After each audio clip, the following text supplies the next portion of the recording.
Baik, Assalamualaikum warahmatullahi wabarakatuh. Selamat pagi anak-anak.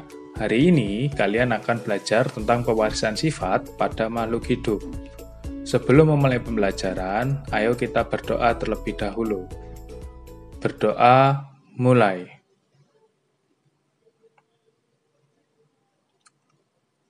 Berdoa selesai. Materi yang dipelajari pada pewarisan sifat itu adalah materi genetik, persilangan monohibrid dan dihibrid. Materi yang pertama dan yang kedua ini kalian telah mempelajarinya. Sedangkan hari ini kita akan belajar tentang pewarisan sifat pada makhluk hidup.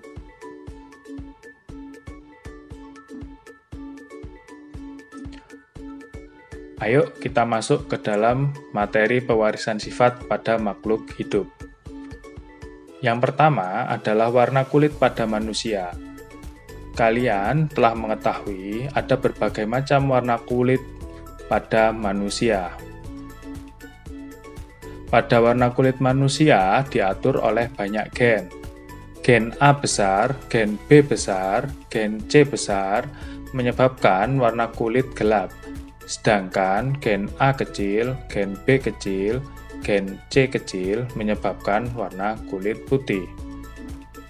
Genotip A besar, B besar, B besar, C besar, C besar ini memiliki fenotip kulit sangat gelap.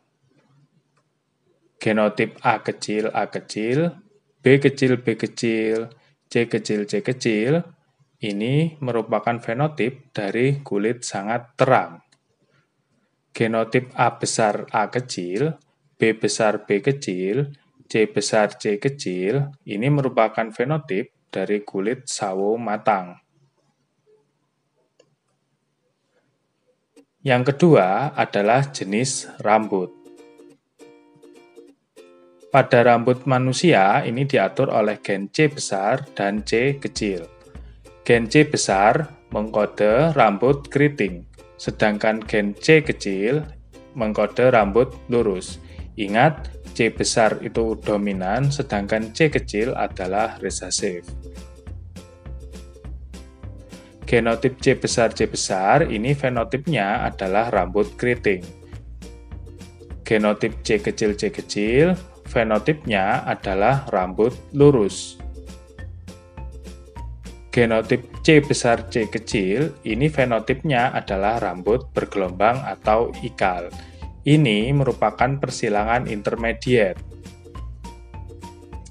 Contoh kasus, seseorang pria berambut keriting menikah dengan perempuan berambut ikal. Persentase kemungkinan anak yang berambut ikal adalah: jawab, yang pertama adalah tentukan genotip orang tua terlebih dahulu. Pria C besar, dan wanita C besar C kecil. Lalu kita tentukan parental, gamet, dan filialnya. C besar kita silangkan dengan C besar C kecil. Gametnya, karena C besar ini adalah homozigot, kita cukup ambil salah satu saja. Lalu, yang C besar C kecil ini merupakan heterozigot, maka kita ambil semuanya, C besar dan C kecilnya ini kita ambil semuanya. Lalu, kita silangkan. C besar digabung dengan C besar, maka filialnya ketemu C besar. Selanjutnya, C besar digabung dengan C kecil, maka filialnya C besar C kecil. Persentase anak rambut ikal ini ketemu 1/2 dikali 100%. Persentase anak rambut ikal tadi ini merupakan C besar C kecil. Lalu ini seperti 1/1.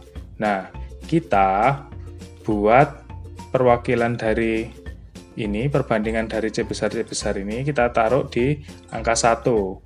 Lalu yang bawah ini penyebutnya. Nah, ini hasil jumlah dari seluruh perbandingan. Maka ketemu 2. 1/2 atau 1/2 dikali 100 sama dengan 50%. Jadi, persentase anak berambut ikal ini 50%. Kelainan pada pewarisan sifat. Yang pertama adalah albino.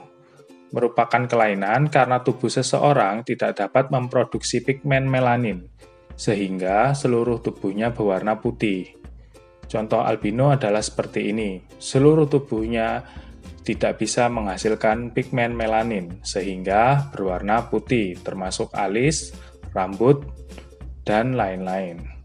Sifat albino dikendalikan oleh gen A kecil, resesif. Sedangkan orang normal memiliki pigmen, ini dikendalikan oleh gen A besar. Genotip A kecil, ini fenotipnya adalah sifat albino. Genotip A besar, fenotipnya adalah normal, atau orang yang berkulit normal. Genotip A besar A kecil, ini fenotipnya adalah pembawa sifat albino. Pembawa sifat ini untuk kedepannya kita sebut carrier. Contoh kasus, seorang laki-laki normal menikah dengan perempuan carrier albino. Maka, kemungkinan anak yang mengalami kelainan genetika albino adalah, jawab, kita tentukan terlebih dahulu, gen A ini normal, gen A kecil ini albino. Lalu, kita tentukan parental, gamet, dan filialnya. Parentalnya A besar, yang normal tadi, laki-lakinya, disilangkan dengan perempuannya yang carrier albino, A besar, A kecil. Lalu kita pilih gametnya. Karena yang laki-laki ini homozigot, gamet genotipnya, maka gametnya cukup salah satu saja. Sedangkan yang perempuan, karena genotipnya adalah heterozigot, maka kita ambil dua-duanya. Lalu kita silangkan A besar dengan A besar. Ketemu filialnya A besar.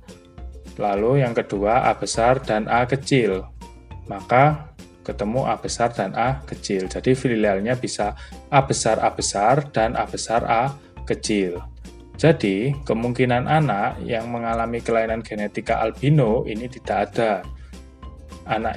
Anaknya ini merupakan normal dan membawa sifat atau carrier.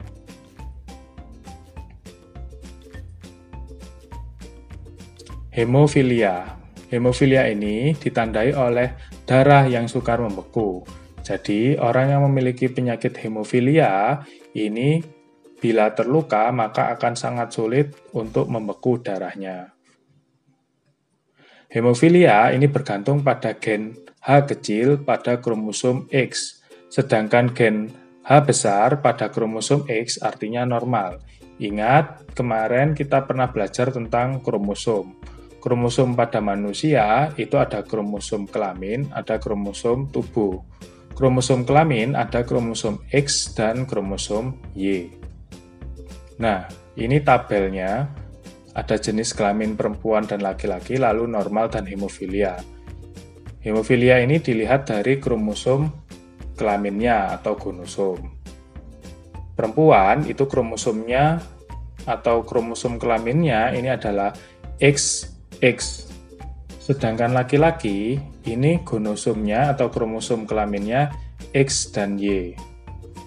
Orang normal ini maka kromosomnya pada perempuan XH besar. Sedangkan orang normal yang bersifat carrier pada perempuan atau bisa disebut carrier itu XH besar, XH kecil.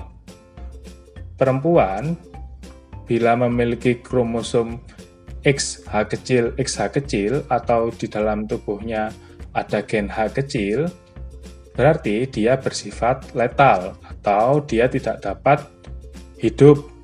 Jadi dia mati atau tidak dapat bertahan hidup.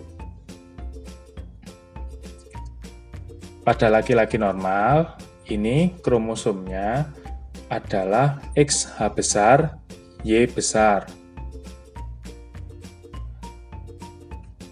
Sedangkan laki-laki yang memiliki penyakit hemofilia, ini kromosomnya adalah XH kecil Y.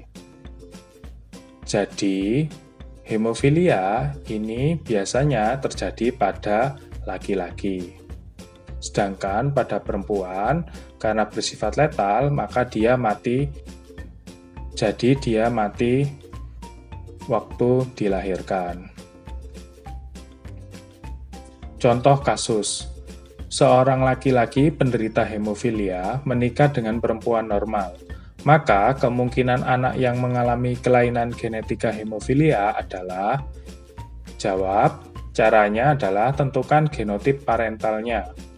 Laki-laki XH kecil Y, perempuan XH besar XH besar. Lalu kita buat parental, gamet, dan filial. XH kecil Y disilangkan dengan XH besar, gametnya XH kecil Y, dan sedangkan pada perempuan ini, karena ini adalah homozigot, maka ditulis salah satu, XH besar. Lalu kita silangkan, XH kecil bertemu dengan XH besar, maka ketemu XH besar, XH kecil. Ingat yang dominan ditulis di depan. Yang kedua, anaknya adalah XH besar dan Y. Maka filialnya ada dua, XH besar, XH kecil, dan XH besar Y. Kesimpulannya, anak yang mengalami kelainan hemofilia tidak ada. Jika memiliki anak perempuan, kemungkinan seluruhnya pembawa sifat, sedangkan laki-laki normal. Dilihat dari filialnya ini merupakan XH besar, XH kecil, ini adalah pembawa sifat atau carrier, sedangkan XH besar Y ini normal.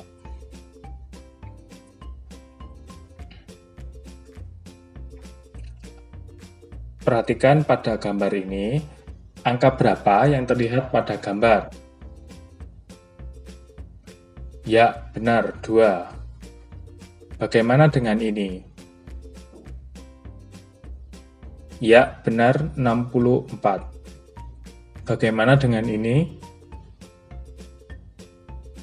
Ya, benar 8. Tadi merupakan salah satu tes untuk mengindikasikan bahwa kalian buta warna atau tidak. Kelainan buta warna ini kelainan yang diturunkan melalui kromosom kelamin, disebabkan oleh gen resesif, gen CB pada kromosom X. Perhatikan tabel berikut. Perempuan normal, maka kromosomnya adalah XX. Ini kromosom kelaminnya ya. Sedangkan perempuan yang pembawa sifat buta warna, maka kromosomnya adalah XXJB. Sedangkan perempuan yang buta warna, ini XJB, XJB. Sedangkan laki-laki normal, ini kromosomnya adalah XY. Pada laki-laki yang menderita buta warna, maka kromosomnya adalah XJBY. Jadi, ketika menderita buta warna, yang laki-laki kromosom X-nya itu XJB-nya ada 1, sedangkan perempuan ada 2. Contoh kasus, seorang pria penderita buta warna menikah dengan wanita carrier buta warna. Berapakah persentase anak yang menderita buta warna dari pasangan tersebut? Jawab, cara pengerjaannya adalah sebagai berikut. Tentukan parental gamet, lalu silangkan agar mendapat filial. Yang kedua, menentukan persentase anak yang buta warna. Sekarang kita tentukan parental gamet dan filialnya. XJBY dan XJBX itu untuk yang perempuan, yang laki-laki XJBY. Kita silangkan gametnya XJB dan Y. Lalu gamet pada perempuan XJB X. Lalu kita silangkan. XJB bertemu dengan XJB, maka filialnya adalah XJB XJB. Ini berarti buta warna pada perempuan. Lalu XJB bertemu dengan X, maka filialnya XJB X atau pembawa sifat carrier. Lalu Y disilangkan dengan XJB digabung ya, maka ketemu XJB Y atau penderita buta warna juga, tapi ini laki-laki. Dan X digabung dengan Y jadi XY. Jadi filialnya ini ada XJB XJB, ini perempuan yang penderita buta warna. Lalu ada XJBX, ini perempuan yang pembawa sifat. Sedangkan ada lagi XJBY, ini laki-laki yang menderita buta warna. Dan XY. XY ini normal ya, jadi anak laki-laki yang normal. Sedangkan yang ini adalah anak laki-laki penderita buta warna. Ini adalah anak perempuan yang sifat atau carrier. Yang ini adalah perempuan penderita buta warna. Lalu menjawab persentase anak yang menderita buta warna, ini dibuat perbandingan. Anak yang buta warna di sini ada 2. Perempuan ini yang nomor 1 ini dan laki-laki anaknya ini. Maka 2/4 dikali 100% hasilnya adalah 50%. Persentase anak pembawa sifat, ini ada 1 anak yang pembawa sifat. Yang perempuan ini ya, maka dia 25%-nya, 1/4 dikalikan 100. Sedangkan persentase anak yang normal, ini bukan pembawa sifat ya, ini normal maksudnya. Nah, anak yang normal ini 1/4 dikali 100, maka ketemu 25%. Jadi, persentase anak yang menderita buta warna adalah 50%.